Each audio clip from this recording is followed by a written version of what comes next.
आज उत्तर प्रदेश कैबिनेट की बहुत ही महत्वपूर्ण बैठक हुई।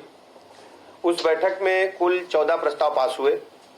एक विषय लखनऊ में national centre for disease control NCDC का एक केंद्र यहाँ पर खुलना है। लखनऊ के सरोजिनी नगर में उसके लिए जमीन चिन्हित कर ली गई है और उसको लीज पर दिया जाना है एनसीडीसी को, national centre for disease control को। और उनकी शर्त ये थी कि जो निःशुल्क जमीन देगा वहीं वो खोलेंगे। पूरे भारतवर्ष में ऐसे 6 सेंटर खोले जाने हैं, उसमें लखनऊ का भी चयन हुआ है। तो निःशुल्क जमीन दिए जाने को लेकर के हम लोग यहाँ आए थे। वो 30 वर्ष के लिए 2.5 एकड़ जमीन सरोजिनी नगर के जैती खेड़ा में दी गई है। ठीक है। दूसरा एक महत्वपूर्ण मामला था, हमारे जो चिकित्सा विभाग में लैब असिस्टेंट के पद होते हैं और उन लोगों की काफी समय से डिमांड थी कि लैब टेक्नीशियन के पद पर उन्हें प्रमोट किया जाए। इस विषय में माननीय न्यायालय में भी कई बार मुकदमेबाजी हुई। तो सरकार ने निर्णय लिया है कि 25% लैब असिस्टेंट को और शेष को वो सीधी भर्ती के माध्यम से भरेंगे लैब टेक्नीशियंस को। तो अब प्रमोशन में लैब असिस्टेंट को जो कुल पद होंगे उसमें 25% जो है वो प्रमोशन से भरे जाएंगे लैब टेक्नीशियन के पद पर, और शेष को हम सीधी भर्ती से लेंगे। इसकी वजह से नियमावली में संशोधन करने के लिए कैबिनेट ने स्वीकृति प्रदान की है। इसके अलावा चिकित्सा शिक्षा अनुभाग में हमारे पास जो केजीएमयू है वहां पर अधीक्षक आवास, पुराना नर्सिंग हॉस्टल एवं सर्वेंट क्वार्टर्स बने थे। उनको ध्वस्तीकरण के लिए हम लोग कैबिनेट में आए थे और कैबिनेट में आने का कारण ध्वस्तीकरण के साथ साथ जो उसकी कुल मूल्य था उसको ध्वस्तीकरण के बाद जो नीलामी में धनराशि आएगी उसको शेष धनराशि को बट्टे खाते में डालने के लिए हम लोग कैबिनेट में आए थे। और अगला विषय चिकित्सा शिक्षा अनुभाग का ही था। ग्रेटर नोएडा में हमारे पास राजकीय आयुर्विज्ञान संस्थान है जिसको चिकित्सा अनुभाग चलाता है, चिकित्सा शिक्षा विभाग चलाता है।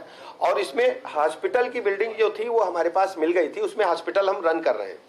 और उसके पास में हमको जो गौतम बुद्ध यूनिवर्सिटी है उसके कैंपस में हमने अभी एकेडमिक ब्लॉक के लिए जगह किराए पर ले रखी है। बिल्डिंग पास में ही लगभग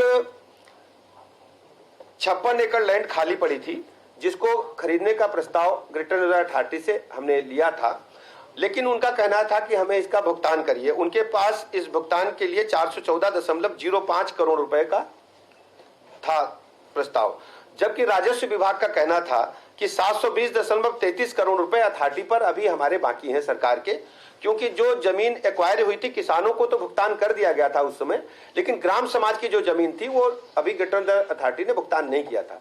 उसमें समायोजित करने के लिए प्रस्ताव आया था। तो निःशुल्क जो है ये राजकीय आयुर्विज्ञान संस्थान को जो 56 एकड़ लैंड है उसको देने के लिए प्रस्ताव स्वीकृत किया गया है। आगरा, मथुरा और प्रयागराज में पर्यटन की दृष्टि से सरकार का यह भी मानना है कि हम पर्यटन को बढ़ावा देने के लिए सुविधाएं जल, नभ, थल तीनों आवागमन की सुविधाएं देने के लिए प्रयासरत हैं।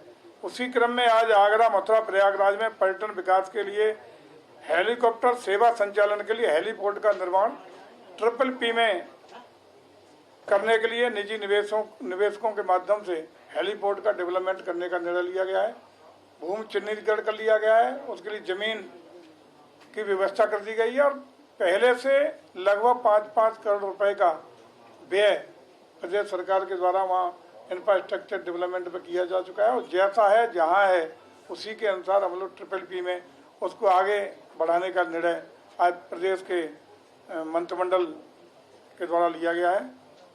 तीसरा, हरदोई ये जनपद लखनऊ में रमाबाई अंबेडकर जो स्थल है उसके बगल में पक्का हेलीपैड स्थल बना हुआ है जिसका कोई लंबे समय से उपयोग न होने से वहाँ कोई उसका उपयोग नहीं हो रहा था, अन्य सुविधाएं नहीं मिल पा रही थी। उसको हम लोगों ने पर्यटक के रूप में विकसित करते हुए वहाँ भी हेलीपैड स्थल नया बनाने का काम किया और वहाँ भी पर्यटकों के लिए अन्य सुविधाएं भी हम लोग उपलब्ध कराएंगे।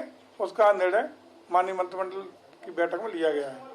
हमसे जुड़े रहने के लिए हमारे YouTube चैनल को सब्सक्राइब करें और नई वीडियो की नोटिफिकेशन के लिए बेल आइकॉन को दबाएं। अगर आप ये वीडियो Facebook पर देख रहे हैं तो लाइक जरूर करें और ज्यादा से ज्यादा शेयर करें। धन्यवाद।